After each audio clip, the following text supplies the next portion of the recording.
You see them? I can see them. 10 by 5,000s here. We are headed to go scout a property that we saw a lot of deer on, okay? Yep. Marginal success. I almost drew my bow. Big deal for East Texas, okay?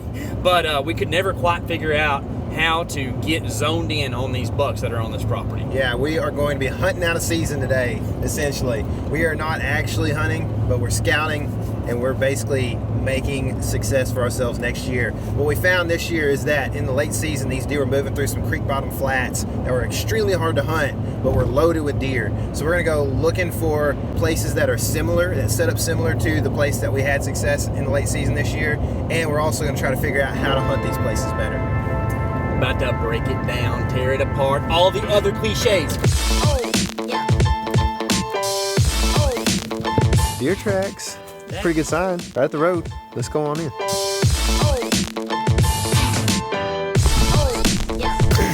So this area, like I said, is a vast river flat.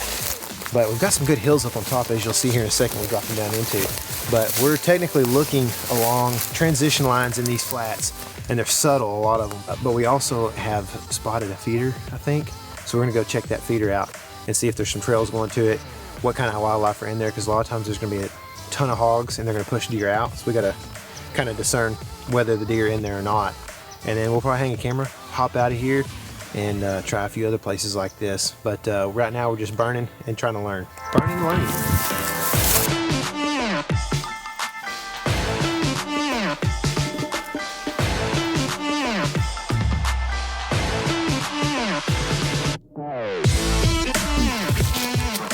This is the habitat transition that I like. I like the hardwoods, cedars down to the river ash. Like this is, especially with the creek right there, dude. Well, it's a bend. It's a good bend. Hinch City, Texas. Yeah. Yeah. It is a good bend. How about that? That is the trail. Like the T-H-E-E. Thicket, creek, open bottom. I guess it's all ash and borax, but some of those ashes are big. Like that's a real big one. Look at that split, like 12 foot up right there. There's also shots in here. Yeah. You could get up decently high in these trees and shoot this trail. Bring you judo and shoot a wood duck too. There's good tracks on this thing, dude. Maybe we should hang a camera right there. Yeah.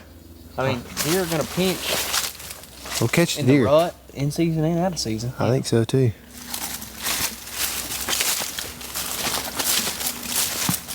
Oh, they're going over the top of these little ditches here too.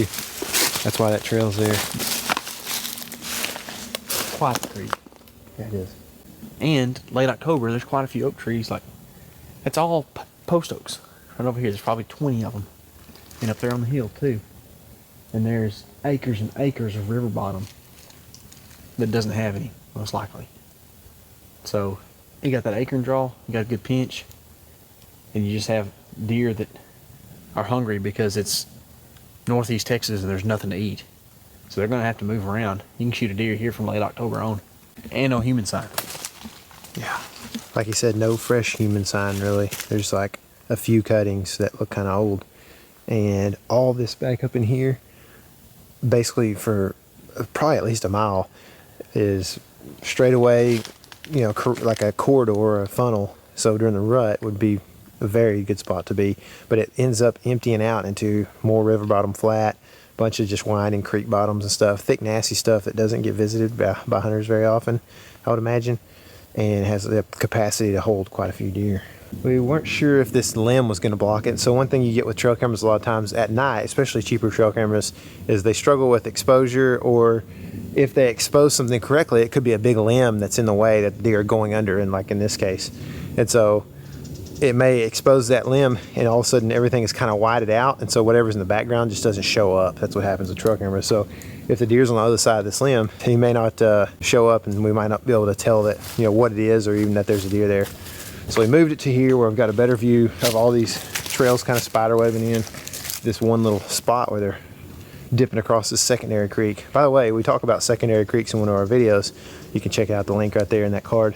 But KC wanted to hang the camera at least probably 6 feet or so up because as you can see, there's a creek back here, and as you can see on this side of me, it floods in here. So we've lost several cameras to flooding. We've probably lost more cameras to flooding than we have thieves over the years, and so we're trying to be smarter about that, but at the same time, we don't feel like we need a step or anything to get super high. It's also the reason we hung a super cheap trail camera down here, because if this one gets flooded out, it's almost a blessing as much as it is a curse. And also, if you're hanging real cheap trail cameras, keep in mind that a lot of them you can't format your SD cards on the camera. You got to do it on the computer. So we made sure and did that before we put that card in that camera. But no human sign either. So not a lot of reason to hang this thing real high. So now the plan is to head back out of here. We came in quick, not too far in. The idea is to do a couple of little buzzes in, and then there's one place where KC spent a lot of time this postseason, or this late season, and had some good encounters. And I was with them one day, and we're gonna go check that out and try to learn more about why the deer are in that area, which we have some ideas of why, but we wanna figure out how they're using the area. And we want to try to figure out how to actually shoot one when we're 7 foot up in the air or less. So, Buzz in, buzz out. Mr. B. That's rough. Yeah. I can see brow time off you. This is Kansas over here. Look at that. Oh, dang. Dang. It's a good rub. It's a good rub. It's cool. It's right on the pinch here. So the same trail that we just hung on.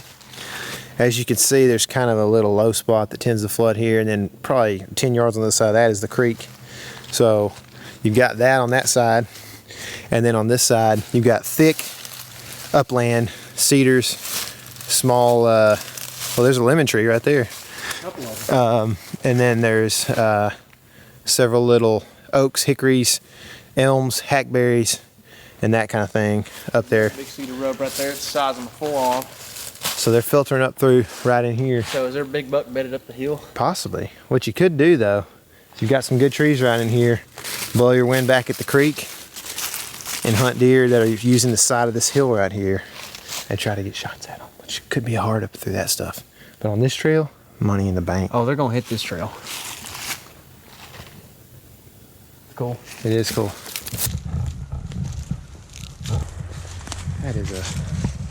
That's a monster. Yeah, it's deep. Dude. And rub. Dude, these deer don't mess around. Lemon tree scrape. How about that? We're just down here hunting these Osceola bucks. Scrape rub, same thing. Scrubs. He's been hunting here for a while. Yeah. These little sawed off. So happens when you saw off a hackberry, they just die. Here, let's make sure he knows that we know.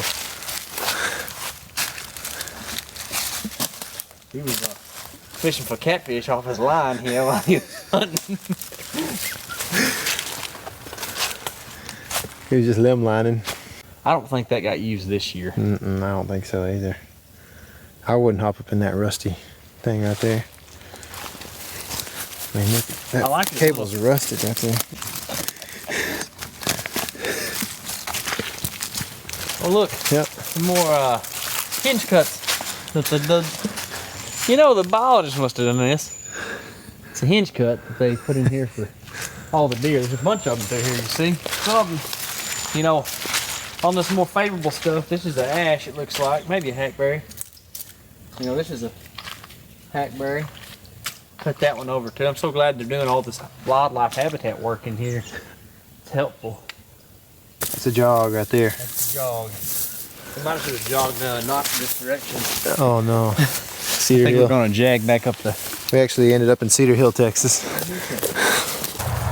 So our goal was to find other places like that spot I've been hunting late season and seeing all those deer.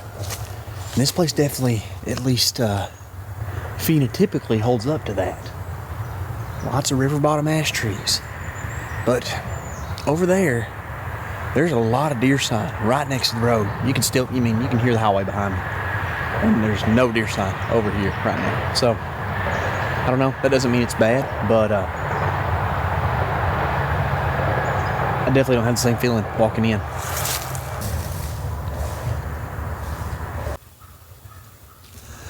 So something I have noticed on this river bottom stuff that I don't see in some of the thicker stuff, the more upland stuff, is rub lines.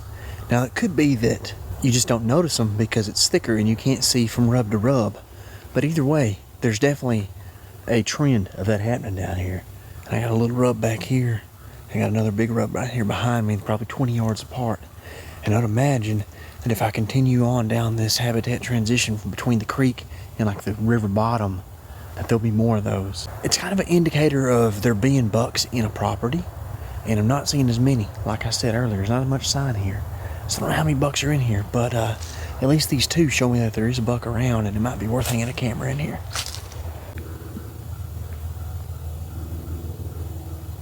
Alright, so KC just called me and said that there's a slough, which I can see on the map, but it's like pretty deep, apparently. Got some water in it.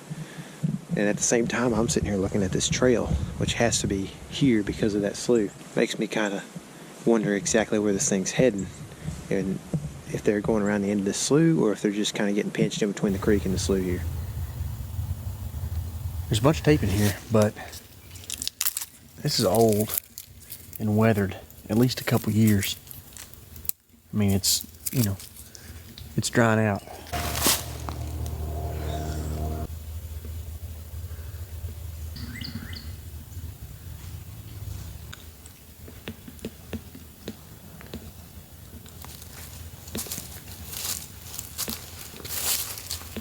Trails right here. Okay. This is okay. Let me formulate. Creek is back that way, and it's a pretty decent fence back that way. 4 or 5 wires up high, right up against the creek. There's a tree that's knocked down the fence. I could see there was a trail around the edge of the creek, right, near that fence where I thought was a fence crossing possibly. When I went further up to the trail, I could tell that it was soft-footed small mammals as opposed to deer and hogs. And so I was able to eliminate ground, walk down this fence. It starts to open up down here. I'm checking for rubs near the fence, and also checking for tracks, as the fence is down from these trees. And so I worked my way all the way over to KC, and essentially was able to eliminate probably 100 yards of ground there, which is vital when you're bow hunting, right? You need to eliminate 100-yard chunks as much as possible. So now we're here, and then we've got a pinch back this way, maybe another 100 yards or so, or less maybe. This could be the place to ambush a deer. Small-footed small mammals are SFSMs, as we like to call them. Soft-footed small mammals.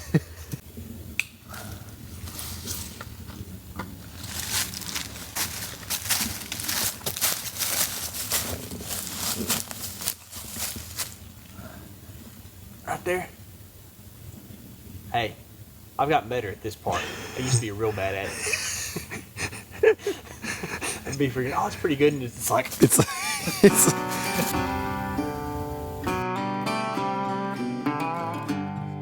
So there's trails coming down the edge of this high spot is what it is. KC said it's a Mississippi ridge.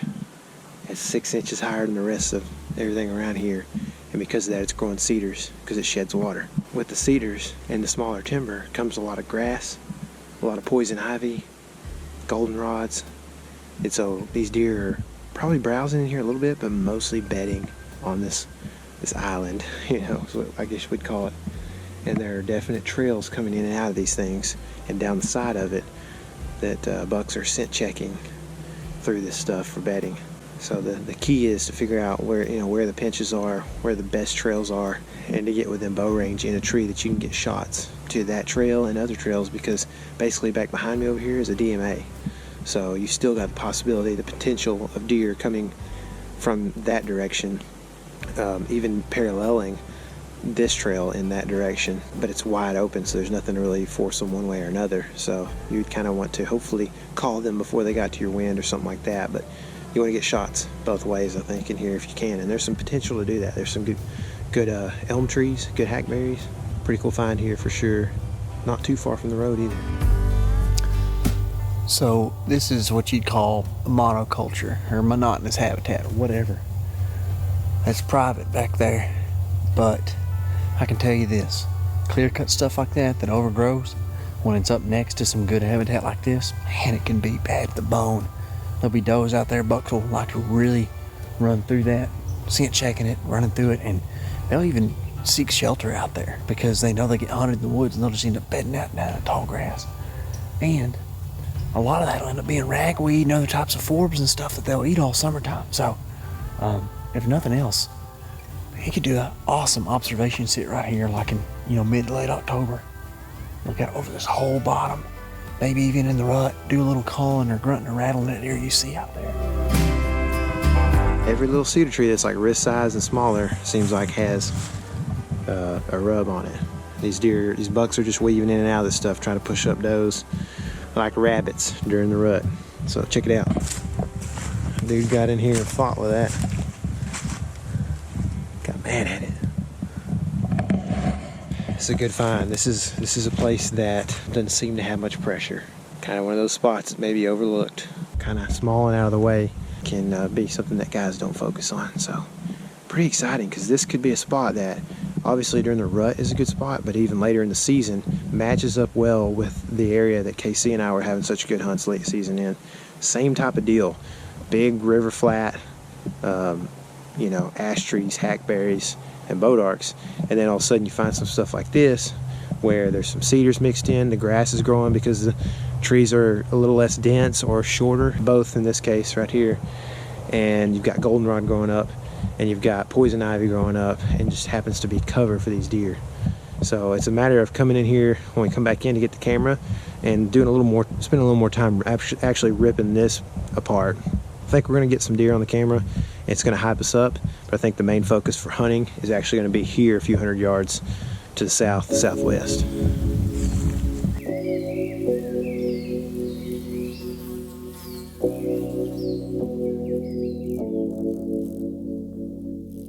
I don't know much, but I do know when you see a rub like that, it doesn't really lead anywhere. It makes me think that deer is not on a trail and he's going somewhere to lay down or getting up from laying down. That's a real thick little spot right in there. And it's right next to this good gap right here in the fence. Something's bedding in there. That's on the back side of that little thicket I just talked about. Rub on that side, rub on this side. Both of them in on the entrance. There's a buck that beds. I'm gonna fall. There's a buck that beds in that thicket of cedars right there. There's brow tines on each side of that right there. A couple of rubs right there.